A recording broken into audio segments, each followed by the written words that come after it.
Bien, ¿qué tal? ¿Cómo les va, amigas y amigos de Telesur? Estamos entonces, como pueden apreciar, en temas del día, el programa que a esta hora, tomando los aspectos noticiosos más significativos, tratamos de profundizar en ellos con la participación de ustedes. Pero antes, vamos a llevarles una expresión para la reflexión.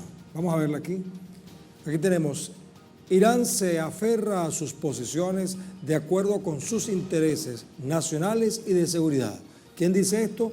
Bueno, lo dice Esmail Bajei, que es el portavoz del Ministerio de Asuntos Exteriores de Irán, en momentos cuando hay una situación tensa, hay una amenaza terrible y bueno, hay conversaciones a distancia a través de intermediarios y él es uno de los voceros que está haciendo esas conversaciones a distancia. Sobre este tema, ¿qué vamos a desarrollar? Veamos algo de ello a continuación.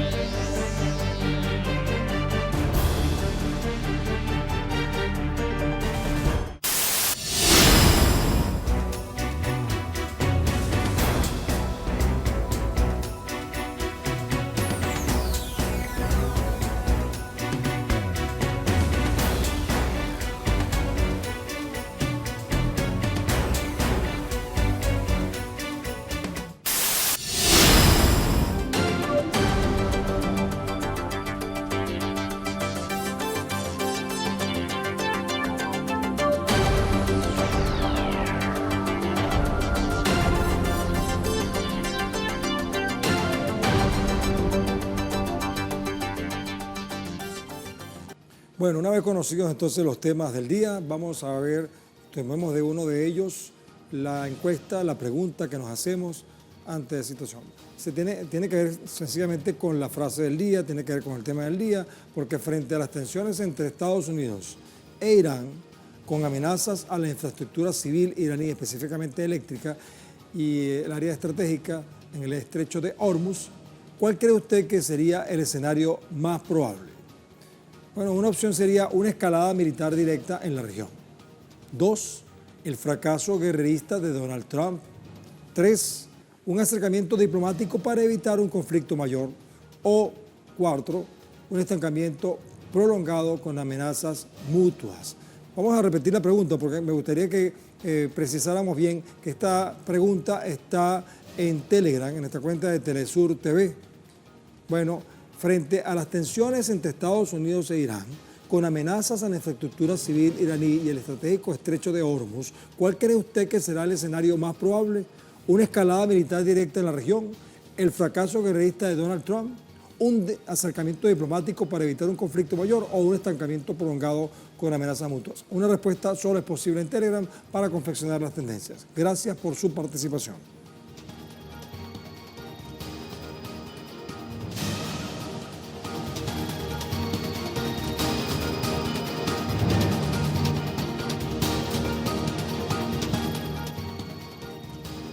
Como ven, ese es el tema entonces en desarrollo. Vamos a comenzar con este tema para darle incluso herramientas a ustedes para que puedan participar en la encuesta.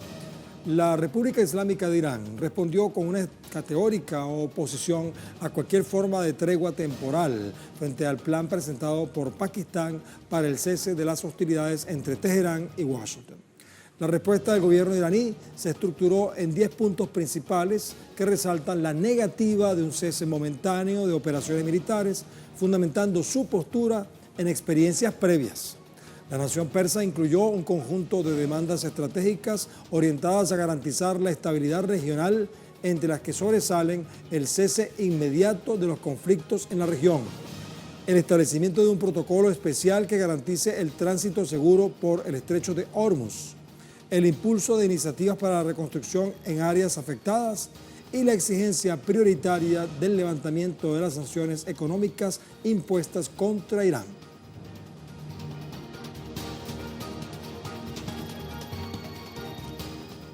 Y respondiendo a la posibilidad de un acuerdo de paz, el portavoz del Ministerio de Asuntos Exteriores iraní, a quien acabamos de ver, Esmail Bajei, aseguró que Irán se mantiene aferrada a sus intereses nacionales. Las negociaciones no son consistentes con advertencias y amenazas de cometer crímenes de guerra. Y expresamos que Irán se aferra a sus posiciones de acuerdo con sus intereses nacionales y de seguridad. Nuestra diplomacia trabaja en paralelo con los esfuerzos defensivos y cualquier decisión sobre guerra o paz se toma de acuerdo con los mecanismos constitucionales y bajo el liderazgo de las autoridades competentes. Además, Bahei cuestionó los objetivos reales de la operación estadounidense en el sur de la ciudad de Isfahán y la calificó como una violación territorial a la nación persa. La operación estadounidense lleva a cabo al sur de Isfahán, que se dijo que era para rescatar a un piloto, terminó en un fracaso estrepitoso. Bajo dudas sobre sus objetivos reales, esa operación constituyó una violación del espacio aéreo iraní. Existe una gran ambigüedad que la rodea, incluida la posibilidad de que estuviera relacionada con un intento de desembarco de tropas en áreas del centro del país.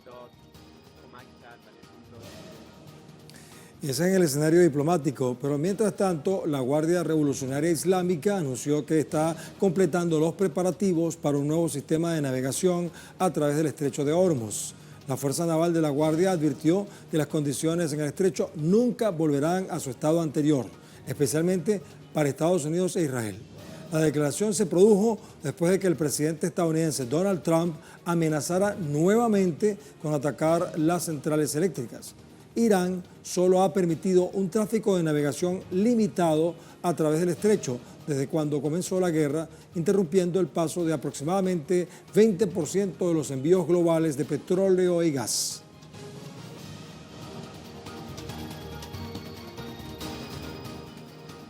Por cierto que la Armada del Cuerpo de la Guardia Revolucionaria Islámica iraní obligó a un buque portahelicópteros y anfibio de la Marina estadounidense a retirarse de la zona de conflicto.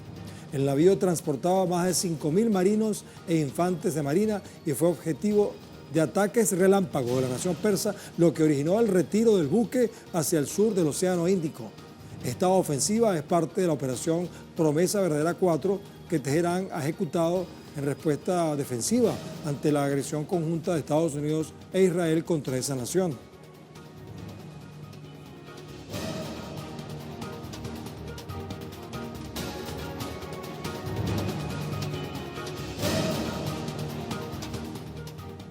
Y es que la agresión persiste. Fíjese que la República Islámica de Irán denuncia un ataque israelí contra una planta petroquímica ubicada al suroeste del país.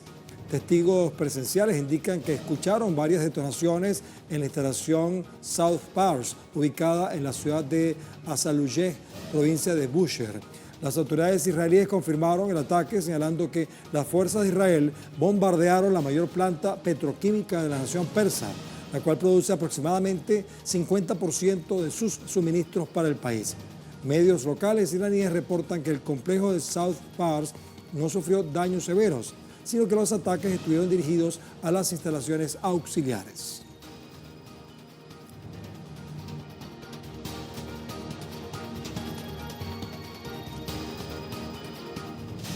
Bien, vamos al segundo de los temas del día, Brasil. Miles de indígenas iniciaron un campamento llamado Tierra Libre de 2026 para exigir protección en sus tierras y respuestas ante promesas incumplidas. La nueva edición del campamento Tierra Libre 2026 reúne a más de 6.000 personas con representantes de alrededor de 300 pueblos indígenas bajo el lema «Nuestro futuro no está a la venta, la respuesta somos nosotros». El grupo de indígenas rechaza la expansión de la minería en los territorios mientras exigen aumentar la bancada del tocado en la Cámara de los Diputados tras las elecciones generales de las parlamentarias indígenas. Por otra parte, los líderes de los pueblos indígenas consideran como una barrera los poderes legislativo, judicial y ejecutivo para autorizar la explotación de yacimientos minerales en el subsuelo de sus territorios tradicionales.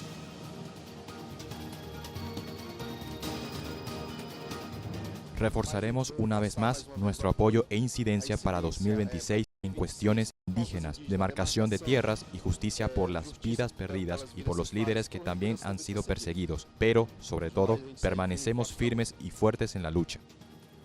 Él es Alcevia Zapara, que es el coordinador adjunto de las organizaciones indígenas de la Amazonía brasileña, quien exige respuestas ante las demandas de demarcación territorial. Ciertamente, el Estado brasileño tiene una deuda monstruosa con los pueblos indígenas y con cada avance en la demarcación, cada iniciativa de política pública para los pueblos indígenas es un paso más. No significa que las cosas estén bien, necesitamos mejorar aún más.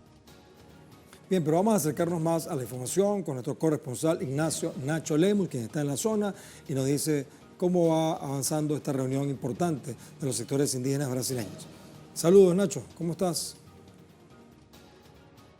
Saludos estudios, comienza una semana de movilizaciones en el Distrito Federal de Brasilia con la llegada de entre 6.000 y 7.000 indígenas de más de 360 pueblos de diversos sectores de Brasil, un país de escala continental donde hay comunidades indígenas en varios estados y han llegado durante este domingo hacia Brasilia para realizar el campamento Tierra Libre, una nueva edición de este campamento que año a año convoca en el mes de abril indígenas para llevar adelante las pautas y sus exigencias al gobierno brasileño y reivindicar que la solución frente a la crisis climática, la respuesta frente a un futuro que parece sin salidas está en los pueblos indígenas. La mayoría de los territorios reservados con menos deforestación se encuentra dentro de los territorios indígenas y es por eso que reivindican que se avance en la demarcación de tierras indígenas. Fueron demarcadas 20 tierras indígenas durante el gobierno de Lula da Silva.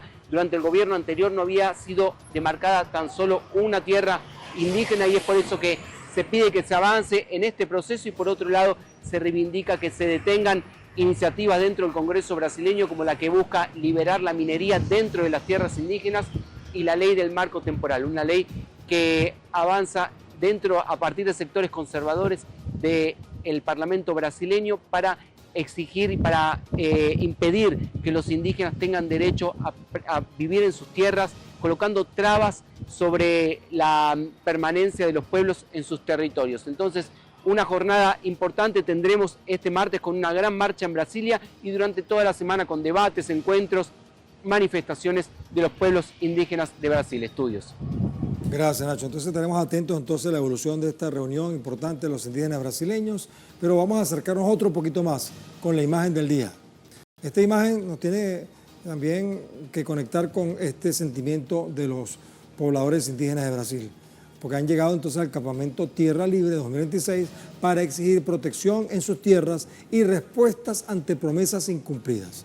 Ahí estamos viendo entonces la representación indígena que está haciendo vida en este evento y que va a desarrollar importantes conclusiones que ojalá sean vinculantes y que el gobierno y los demás poderes del Estado brasileño tomen decisiones al respecto.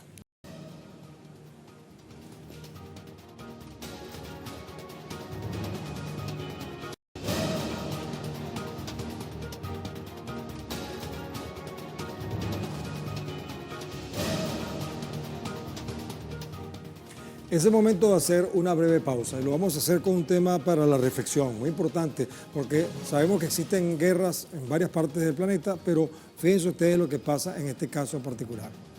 En medio del conflicto actual, el ritmo de consumo de misiles por parte de Estados Unidos frente a Irán se ha vuelto insostenible. Esto vamos a detallarlo a continuación, no digo yo, el video lo dice todo. Vamos con esto y regresaremos con más de temas del día.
Bien, seguimos en temas del día, invitándolos a que sigan participando en nuestra encuesta, en nuestra pregunta que hemos hecho aquí en nuestro canal de Telegram, en Telesur TV.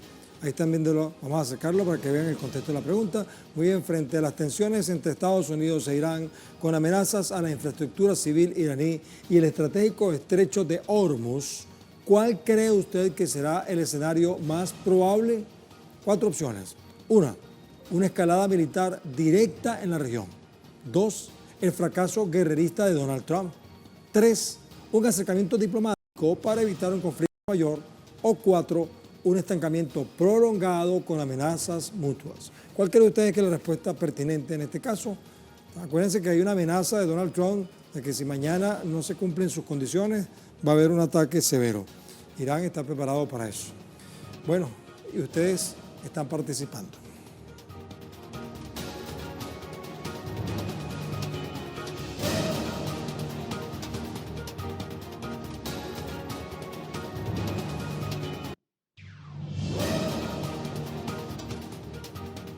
Vamos con el tercer tema del día. Tiene que ver con Perú. Mientras permanece todavía preso, injustamente para muchos, el presidente electo del Perú, Pedro Castillo, el Jurado Nacional de Elecciones finaliza detalles para los comicios generales que se celebrarán el próximo 12 de abril. Nuestro corresponsal en Lima, Ramiro Angulo Maquiavelo, nos dice cómo avanza esto en este contexto. Adelante, Ramiro. En el marco de las elecciones presidenciales que este domingo 12 de abril se realizarán en el Perú, el Jurado Nacional de Elecciones ha empezado a establecer algunas prohibiciones. Por ejemplo, a partir del día de hoy, los medios de comunicación ya no podrán emitir las encuestas con intenciones de voto. Los mítines políticos y los cierres de campaña se realizarán hasta este jueves, por lo que a partir del viernes estos quedan prohibidos. Por su parte, los candidatos presidenciales ya no podrán hacer mítines políticos ni dar conferencias ni entrevistas en los medios de comunicación desde el sábado 11. Hay que informar que según las encuestas que se emitieron días atrás, los partidos de derecha son los que encabezan la intención de voto. Por ejemplo, Keiko Fujimori con el partido Fuerza Popular va primero en las encuestas, le sigue el candidato del partido País para Todos, Carlos Álvarez. Tras él se encuentra el candidato de la extrema derecha de Renovación Popular, Rafael López Aliaga. Tras este primer grupo están los candidatos de centro izquierda e izquierda. Roberto Sánchez del partido Juntos con el Perú, afín a los simpatizantes de Pedro Castillo, se encuentra en cuarto lugar, y Alfonso López Chau de Ahora Nación en quinto lugar. Es importante precisar que ninguno de los candidatos supera el 12% de intención de voto y que un 30% de electores aún no define por quién votar. Esto significa que tendremos una elección bastante fragmentada en donde los indecisos marcarán la diferencia en estos próximos comicios presidenciales. Gracias, Ramiro Angulo Maquiavelo desde Perú. Como ven, un presente y un futuro incierto en esa nación andina. Vamos a hacer ahora punto y seguimos.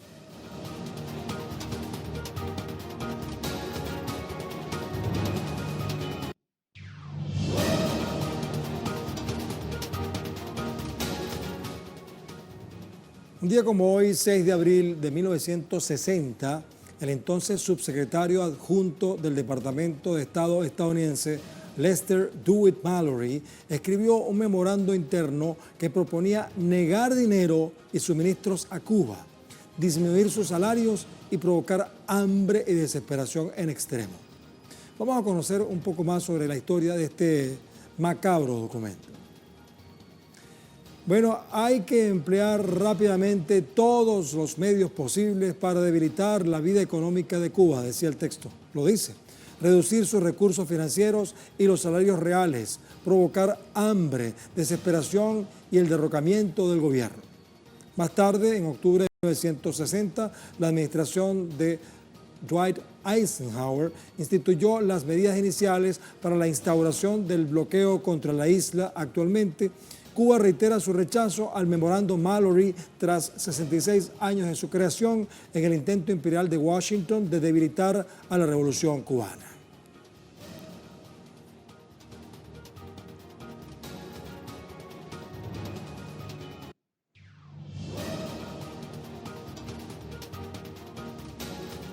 Ante este hecho, entonces, el canciller cubano Bruno Rodríguez, a través de su cuenta en la red social X, condenó el memorando Mallory tras 66 años de su creación, diciendo lo siguiente: son 66 años de haberse escrito el infame memorando Mallory, base de la política de bloqueo genocida y de asfixia económica que ha mantenido el gobierno de Estados Unidos contra Cuba por casi 7 décadas y que hoy recrudece con un costo humanitario elevado. Sigue el canciller cubano diciendo: es por ello que nos imponen un cerco energético sin precedentes, amenazan a cualquier nación soberana para que corte sus vínculos con nuestro país, persiguen nuestra legítima colaboración médica, nos incluyen en una lista unilateral y fraudulenta de supuestos patrocinadores del terrorismo y aplican una guerra cognitiva y comunicacional destinada a legitimar las mentiras que sostienen sus medidas.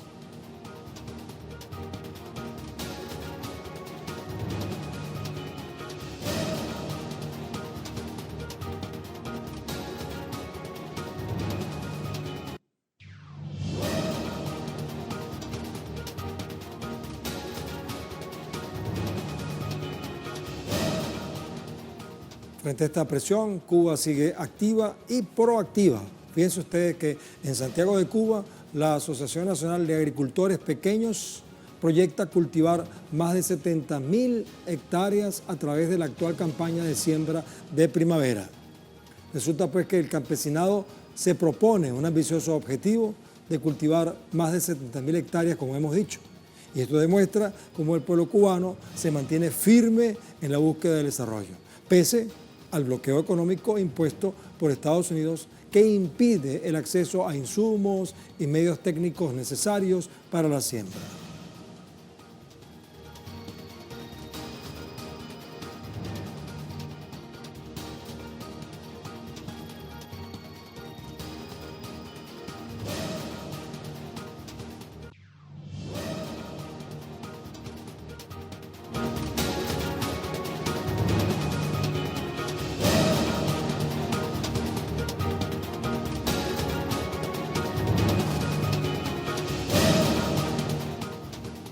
Bueno, ¿qué conseguimos en las redes para temas del día? Bueno, la lucha contra la desnutrición se está ganando conciencia y cooperación.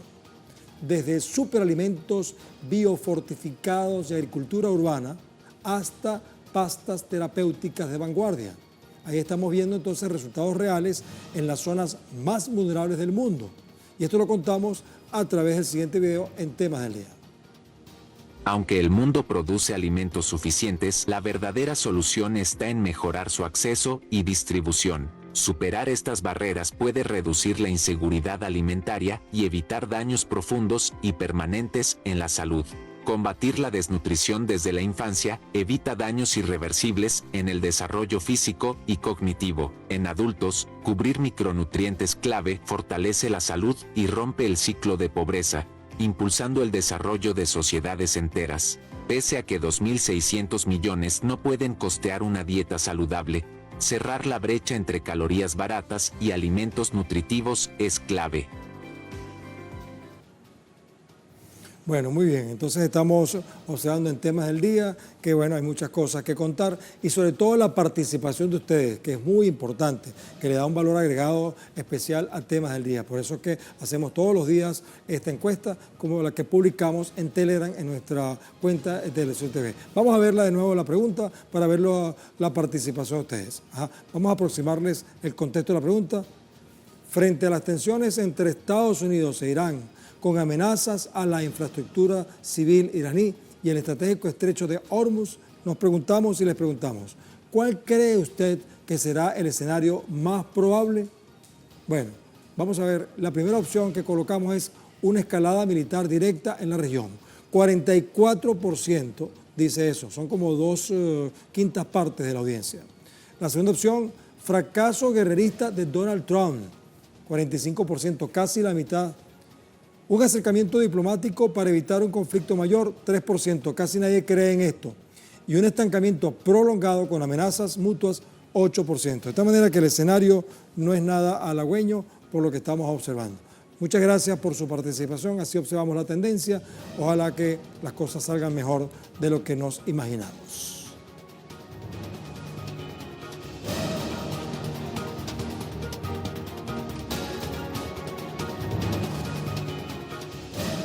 Bien, vamos a despedir el programa, pero lo hacemos con un video para refrescar. Generalmente lo hacemos, como en el caso de esta oportunidad. Son videos que ustedes pueden conseguir en nuestras redes sociales de Telesur.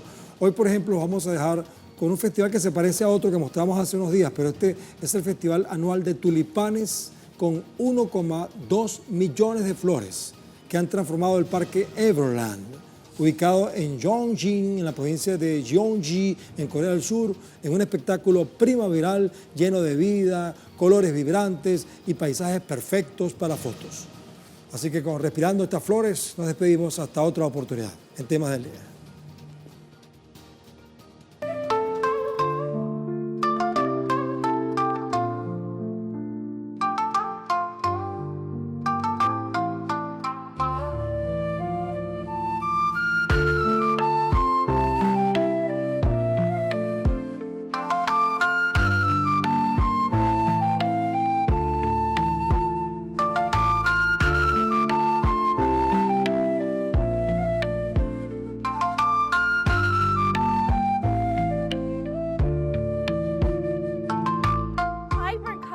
Tulips here. It's beautiful. I think it's really a burst of energy, right? It's really lighten one's mood, so really come to Everland for the Tulip Festival.